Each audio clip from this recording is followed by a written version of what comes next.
everybody. Tom here with Hidden Beats, and today we're talking with Taraneh. How are you doing?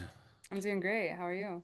Pretty good. It's nice to get to chat with you and pick your brain and kind of see what makes you tick. But if you had to give an elevator pitch about who you are, what would that be? I'm a music head all through and through, but first and foremost, I'm a producer, artist, songwriter, vocalist. I like to do R&B, hip hop, dabble with different genres, but those are my main two. Okay. I mean, Yeah, that's a nice eclectic bunch of stuff there. yeah, that's hmm me. Well, we're here today to talk about you, about your music, and about your inclusion in the 2025 Women in the Studio National Accelerator Program. Yeah. So, I mean, let's start with that. How was it to be included into that program?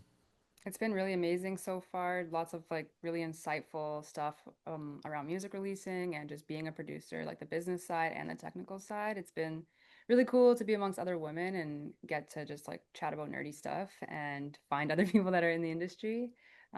We're here in Toronto now for like the actual week-long accelerator that we're just about to get into tomorrow, which Okay. is like a week long of just collaborating and being in networking environments, studios, just doing all the things in Toronto hmm all together. So I'm really looking forward to that. Yeah, this is, I think, the third or fourth year we've talked to people who have been a part of the program to try to help support. So it's nice to see everyone's different experiences with it. Yeah. So we'll see how it goes. I'm here like now ready to go for the week. So I'm sure it's gonna be great. hmm Yeah. Now, how does your story start? How did you get into music? I started music as a rapper because I had no like real technical skill. Well, I mean, it takes technical skill, but I had no like musical skill really. So I was like, what's like a low barrier way? Because I was already a poet. Like I was already writing poetry, and then I was like, okay, I'll just put it on beats and like see how that goes. I had like a crappy USB mic that I just like plugged in and like started freestyling on, um, maybe about like 9 years ago or like 10 years ago now. Okay. So that was like kind of my intro, and then as I went on being a rapper, I was like, okay, I need to kind of make my own sound because I didn't want to just like rap on like YouTube type beats. And so then I learned how to produce and learned Ableton and kind of created like my own vision for my music. And then now I don't even really rap anymore. I just like play piano and bass, make beats and sing. And sometimes the rap still comes out, but it's like very subtle. And yeah. So what's the most important part, I guess, about what you do in music, like the production side of things now? Yeah, more focused on the producing. Like, for me, like it's always been like the whole song that has enticed me more so than just like bars. hmm When I first started, I was like trying to like lyrical miracle my way in just because I was a poet, so I was like, how can I create interesting Yeah. like metaphors and double entendres? And it was like it was a bit much. It was quite wordy. Like I was kind of like backpack rapper, I guess you could say. Like listening back on my old stuff. And so, anyways, like the progression of my creativity took me to like being a producer and seeing like more longevity in that for my career and like my goals as a musician. I had to learn piano, so I got a piano teacher, bass teacher, and then really like worked on my vocals and yeah. Okay. So how did you first hear about the accelerator program? I think I saw it online at first. Yeah. Okay. Yeah. And then I was just like, oh, okay, I'll apply for this. It looks cool. They have some cool mentors and looks like they do really good stuff for the people that are mentees. And yeah, definitely grateful to be a part of it. What is your hope that you're going to take away? Like, what do you think is going to be some of the important things you're going to hopefully learn from this? Yeah, I'm excited to be just around like industry leaders. So people who are ahead of me in their careers and um, really nerd out on like gear and mixing and mastering. Cause right now I'm more like production artist focused, but I do like really get excited about audio, just general audio. So hmm learning more of like the nerdy technical stuff from like people who are really talented and skilled and have unique perspectives. I'm really excited for that. And also just the community, like being around other female producers will be dope. Yeah, because the producer community for females is pretty lackluster if you think about it. Yeah, we're not a huge bunch, but we're out here, so hmm Well, it's yeah, nice to see more and more coming up. So programs like this are obviously very important to shining lights on stuff like that. exactly. Yeah, it's a great like supportive environment to be like, okay, we're not like alone. There are other female producers out Mhm. here doing the thing. So. Now, from the production side of things, do you have like unique ways you like to, put your work together or things you might not think are conventional, I guess?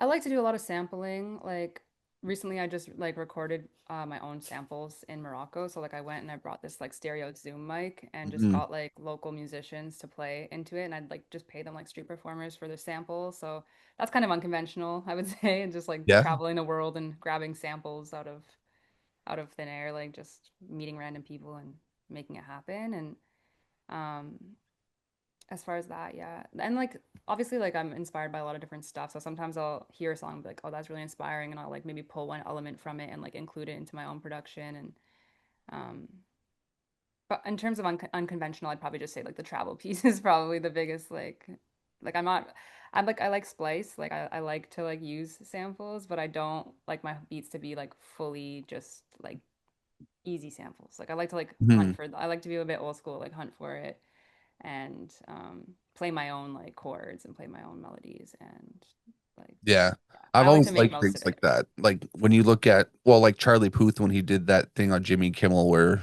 or was it Jimmy Fallon where he like did a whole beat out of like a light switch or something like that. And Yeah.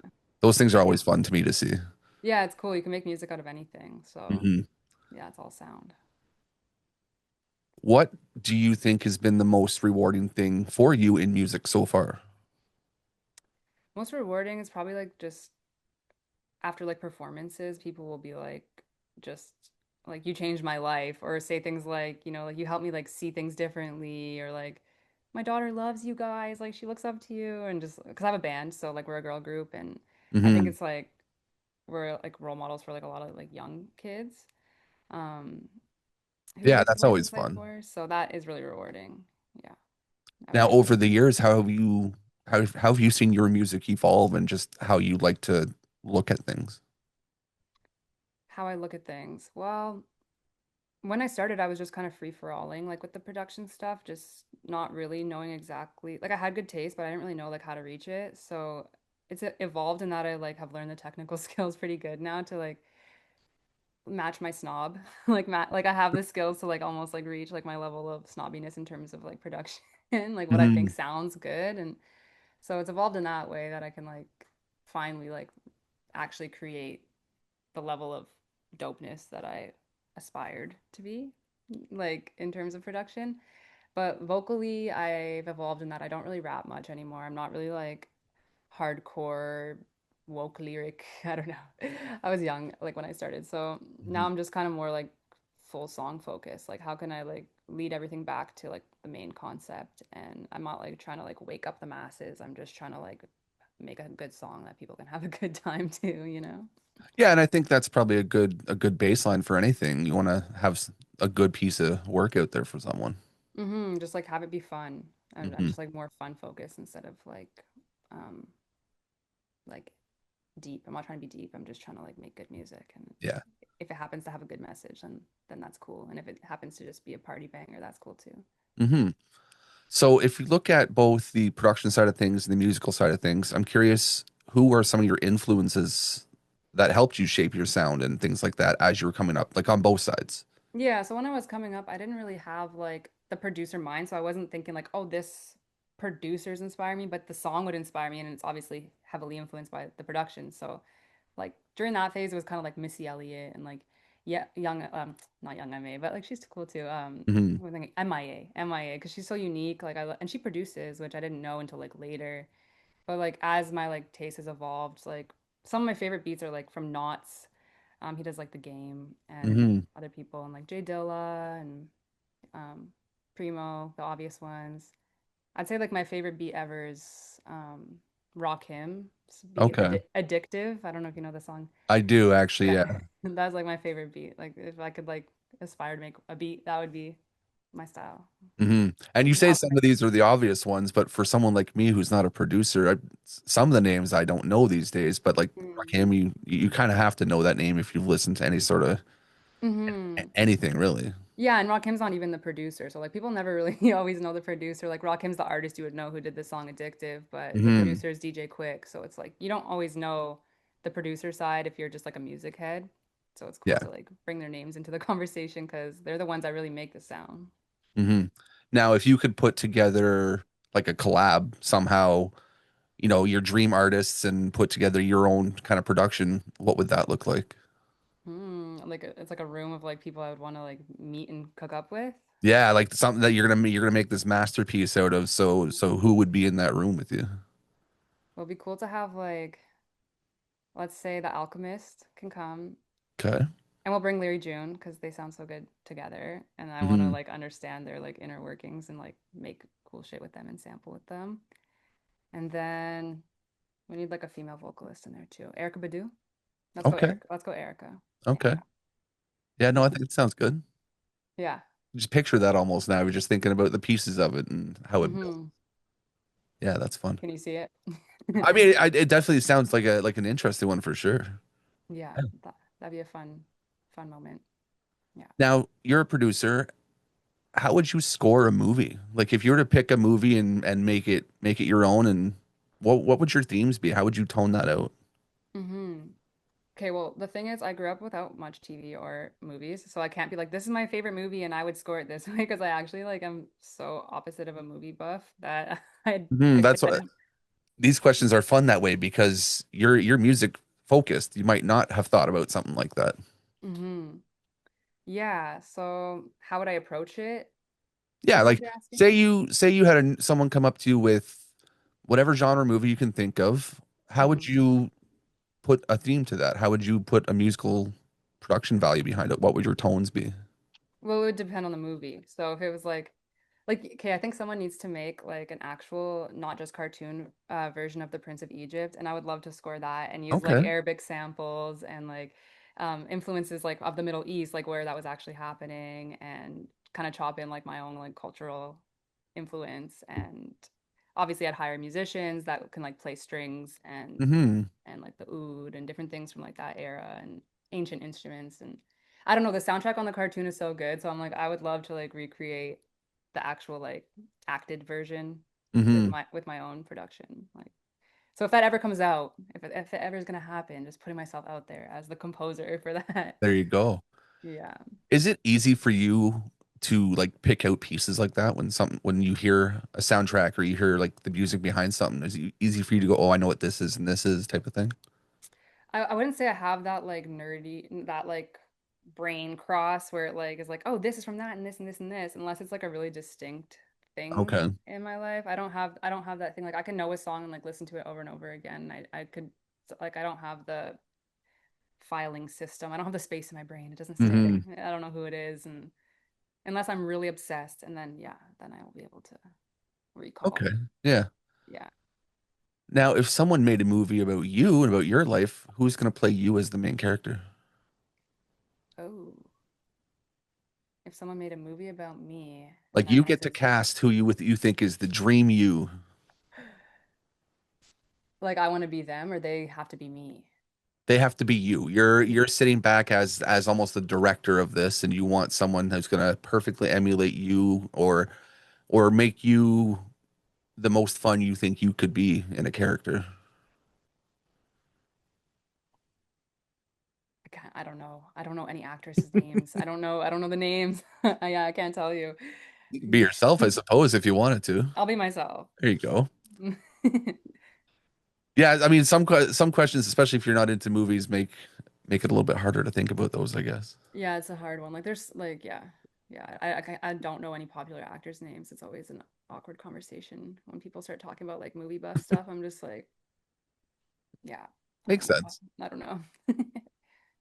All right, so a couple fun ones here. This one I ask every one of my first time interviews because it's the most thought-provoking one, I think. What's one thing you think should be asked more in an interview that's not asked enough? Something that should be asked more that's not asked enough. Hmm. Now, I frame this two different ways for people who have trouble with the question. Either something that you want to hear when you're watching an interview from someone that you might like, Mm-hmm. or you want someone to know more about you that maybe people don't know. Mm-hmm.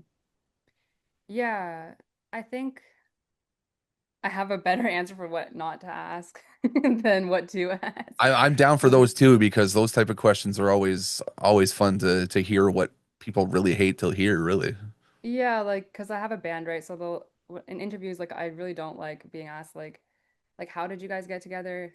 Like it's like such a like I don't know, it should be like an Hmm. easy question to answer, but it's just like it becomes so redundant. It's just like you could just be like, tell us about yourselves, and then we can just like say like a little piece, so it's not like this whole like and then what and also like, do you guys fight? Like I don't want to be asked about that.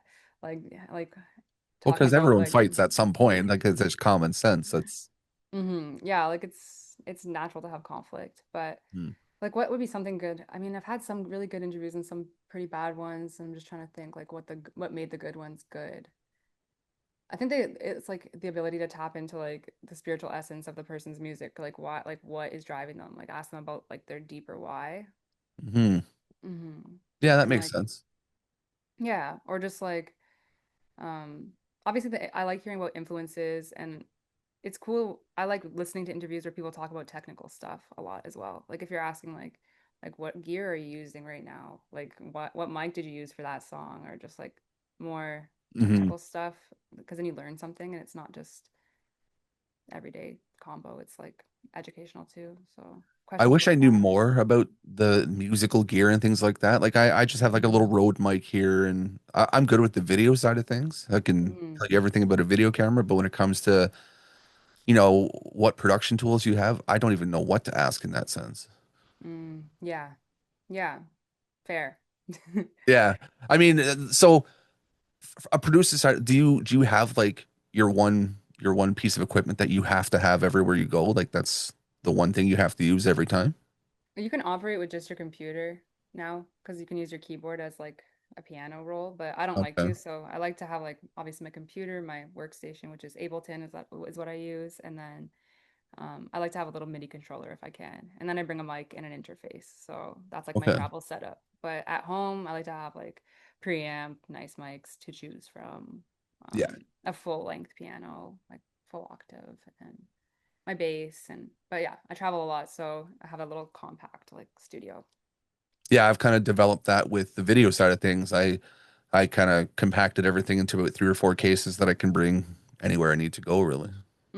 Yeah, you got to have the like mobile Hmm. option. Yeah. And I don't even know what else is out there tool wise. I know you'd have mics and keyboards and things like that, but is there other equipment that you must have in the line of production? There's some plugins, so like software that I always like to Okay. have available. Like I really like Sound Toys. I use a bit of Slate, Baby Audio. They're just like different like effects and plugins that you can kind of shape your sounds with. So Okay. there's some that I think I'd be like a little bit I think I'd be a little bit lost if like I didn't have Sound Toys. Like Yeah, I because mean, my sound relies so heavily on like shaping with the plugins that they have. So no, that makes sense. Like for me, we have video plugins, things like that, which I guess would be very similar. And if you're very used to using those things and not having them, it makes it a lot harder. it's kind of like you're like having words pulled out of your language, and then you're like, okay, how do I form this sentence without that word now? Um, Yeah. My yeah. biggest thing recently was just lighting in this room. Like I'm in a little 8 by 8 room with no windows or anything. So I had to figure Oh out how yeah. to light everything. And I'm also like my desk here, I'm building fish tanks. So I Oh have like a nice. secondary hobby that I'm doing. So I have to space everything out that way. And I Yeah. think I finally have it dialed in pretty good at this point. Nice. Yeah, the lighting looks good. Hmm. It's working. Now, what are some of the hardships you've probably had, I guess, as a producer? Obviously, women aren't out there as much, but have you had any unique personal experiences on your own? Hardships has like specific to being a woman, actually not that many. Like obviously there's the like it's more like in a live setting that you'll like face those, not so much as a producer. Okay. For me, I feel like because I'm like a pretty decent producer, like people are more usually just like shocked, which is like annoying, but also I kind of like it because I'm like, haha, like I am good, Mhm. see, But um yeah, it's more live where I actually like, have faced challenges of people just like not like listening and like not being responsive to like my feedback for the sound when I'm like I can't hear myself in the mic and they're just like and it's just kind of like they blow you off like Yeah. as if your ears don't work or something just because you're a woman. But um yeah, I've had it pretty good honestly. Like I would say like sometimes there's like the financial side of things, which can be a bit difficult because it is like contracted, or you're waiting for streaming money to come in, or you're splitting your show money 5 ways with your band. And so, yeah, Yeah, it's that makes sense. I've seen some of that, doing sound check and stuff because I help with shows locally here, and it's interesting watching the dynamic between, the sound engineer, the people on stage, and how everything works out that way. yeah, yeah. I've been mostly lucky these days, but back in the day, like there was definitely some pretty bad like sound guys in the venues that just like couldn't hear anymore. Like they actually have lost their hearing Hmm. probably, but they project it onto you. So Yeah. yeah, Yeah, that's no fun. nah. If you could give up and coming aspiring female artists advice based off of what you've experienced, what kind of stuff would you tell them? I would say push through your awkward phase where you kind of suck, even though you know you suck. Just keep doing it. I would say learn an instrument because you need to understand music, not just pull splice loops. Like you should be able to like play an instrument of some sort. Hmm. Um, Mentorship, like that was big for me. Like get a mentor or two or three and like dial in on the things you want to learn how to do. And also try recreating things when you're just starting. Like if there's like a song you really like work it backwards, like try to make that song. Okay. I Really like be that one actually. That's a good one. like figure out the different elements and then like see if you can recreate it. And Hmm. yeah. Who's been your most important mentor that you've had? Probably Nate Drobner from the Potato Head people. They're a Okay. Vancouver-based duo, and he taught me like everything from like music theory, and then in terms of like production, probably my like life partner, Walter P. He's like a mix engineer and a mastering guy as well, and he taught me like how to make my drums slap. If I didn't have him teaching me about drums, like my beats wouldn't be where they are. So I would say those two people are my biggest influences musically and best mentors I had who taught me like the most sauce for production. Okay. Hmm. Would you say that, so I've always heard, and I'm being a piano person yourself, would you say that's one of the harder instruments to learn? Piano? Yeah. No, I would say it's probably one of the easier instruments to Oh, learn because there's not much like there's not a ton of technique. Like there's not like a strumming technique or like a bass where you have like slap and like having to mute the strings and like all this extra stuff. It's just like you hit the buttons, like just hit okay. them. And then you can like have a little bit of finesse and like some cool like flares to it, but and once you know piano, you can understand theory for every other instrument, which is helpful if you're producing, because then Mhm. you can like play like a violin, but on your piano, just using a VST sound. So, Yeah, I've always heard once you know piano, it's that much easier to jump into other things, I guess, because of, being able to read the music and figure out the dynamics of things. yeah, you just like understand music fundamentally. The piano's like a pretty good way to do that. I used to play drums like way back in middle school and then never kept that up. So Oh, my yeah. musical knowledge in that way is so lost sometimes, but I always thought playing a saxophone would be cool once upon a time. Yeah, the sax is cool. Actually, I did the sax in like high school. The alto sax was like my like Hmm. high school band moment, so I guess I did have some like musical influence before rap, but yeah, it was pretty good. I liked it. I like the sax. I It can be bought really one. annoying though when you're Oh not yeah. good. I bought one from a pawn shop because I'm gonna learn it and it's collecting dust still. Oh yeah. Oh yeah, my wife would hate the fact if I took that out and started trying to play that randomly. Like we have two kids and Yeah. if the baby's sleeping and saxophone's going off in a different room, she'd kill me. But Yeah, that's a tough one to like start learning at home. You yeah, have to like go to the park or something. pretty much just get out of the house because someone's gonna want to stab me. Yeah, it's quite whiny and annoying instrument until you're good. Hmm. Yeah. Now, outside of music, what do you do to stay grounded? Like, what do you do to keep yourself motivated? Well, I love tea, so I'm like a tea nerd. Okay. So I do like tea meditations every day, and I like to cook and like be with my friends and chill, Pilates, just like regular, What is a life. tea meditation? It's like you just take the first like half an hour in your morning and like don't do anything else but drink tea and just like be present. Okay, And I thought there was some specific like actual thing using tea to there's meditate. there is like there's rituals and methods, and they're mostly like inspired by Cha Dao, which is like a Chinese tea practice. Okay. Yeah, tea's just like kind of my like grounding that I do even when I'm on tour or like here in Toronto. Like when I'm not home, I always have my tea in the morning, and it's like you breathe with it, you be present, you focus, you know, do Yeah, a affirmations. good tool to help you center, I guess. Yeah, just like a moment for yourself before you like get lost in the sauce of the day and like all the energy around. Because I'm pretty sensitive, so if I don't have that, I get like I'm like "Wah!" Like Mm, I can yeah. feel, yeah. Yeah, I don't drink tea, but I think I have first thing in the morning. Well, so first thing in the morning it used to be like a Pepsi. Like Oh yeah, it's a that's good not thing good. to okay, I have a nice Pepsi, a nice cold Pepsi, I'm good to go. I can function, but I had to be a little bit healthier now, so I'm not doing that as much. Yeah, some habits have to die. It's very hard for that one. I've been drinking Pepsi forever, so That's like your it's coffee. yeah, I don't even drink coffee, so that was always kind of the Mm. thing for me was an ice cold Pepsi, wake me up and good to go. Oh wow. Yeah. Swap it for tea.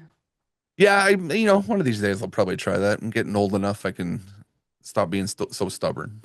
Yeah, it's time. Hmm.